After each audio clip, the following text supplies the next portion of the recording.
Hi guys, it's your Gem in here, Tarot Reader. So alamin natin kung ano ang reading mo for today. Give me your energy.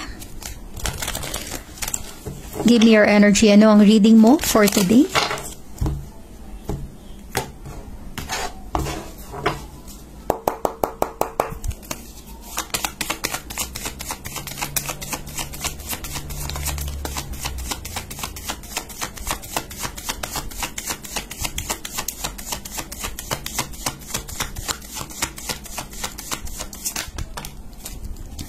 Wow. Seven of Swords, an air sign. Maaaring ang iba sa inyo ay connected with an air sign. Gemini, Libra, and Aquarius. Posibleng merong letter G sa pangalan ng person na connected sa iyo, or maaaring merong letter G sa pangalan mo. Okay? This is a two-side of energy. There's a positive and there's a negative. Okay? Pero mostly negative. Unahin natin sa positive. If this is a positive energy in your situation, maaaring meron kang stalker, okay?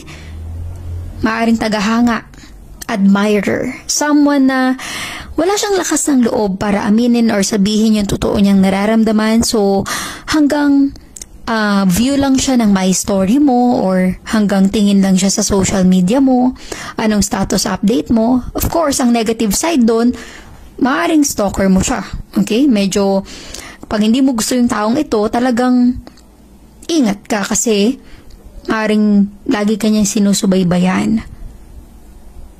Maaaring obsessed siya sa'yo. So, be careful. Okay? Para sa iba naman, kung gusto mo yung taong ito, maaaring kayo ay parehong may feelings para sa isa't isa, wala lang siyang lakas ng loob. Pero binoview ka niya sa social media mo. Okay, maaari rin na ang iba sa inyo connected with someone na pinagtatanong-tanong ka sa common friends nyo, sa kamag-anak mo. Okay? Ibig sabihin yan, interesado siya sa'yo. Okay? Another negative side sa energy na ito, Seven of Swords. Kung kayo ay magkarelasyon na, may third party. Posibleng may iba. May third party yung person mo, or maaring ikaw yung nafo-fall in love sa iba, at there's a possibility na magkaroon ka ng third party. So, resonate as it is, okay? Because the Seven of Swords is some kind of cheating and betrayal, usually. Okay, that is some kind of energy.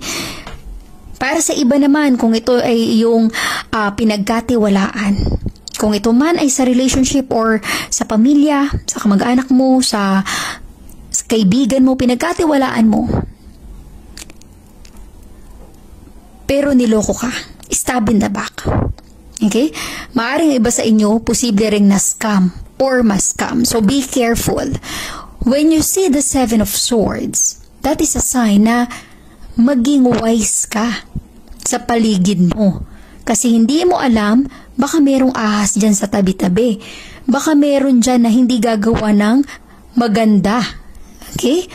So, when you see this card, kailangan maging alam mo yung mapanuri ka sa mga taong pinagkakatiwalaan mo, because usually the Seven of Swords, yung tiwala mo talaga yung masisira dito. Because cheating, betrayal, okay, scam, ikaw ay maloko, mabetray, stab in the back. Talagang may hatid na negative energy. So, with the sword, usually yung sign ng sword is all about knowledge, information.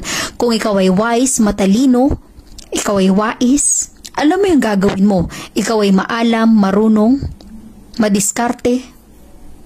Alam mo kung paano ma-avoid yung negative energy na ito sa paligid mo. Hindi ka may scam kapag marunong ka, maalam ka, hindi ka maloloko. Okay? So again, be careful sa mga taong pinagkakatiwalaan mo.